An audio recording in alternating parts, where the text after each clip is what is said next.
This is an unboxing of this QualiLife Turmeric and Kojic Acid Brightening and Lemon Soap. So this comes with 3 soap bars.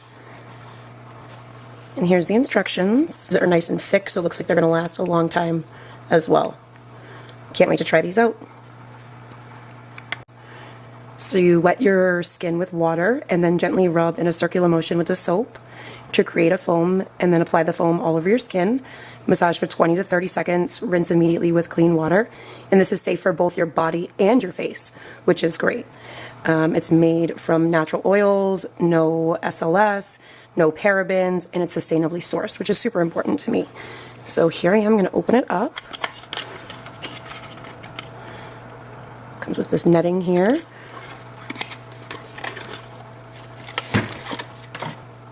And here are the bars of soap.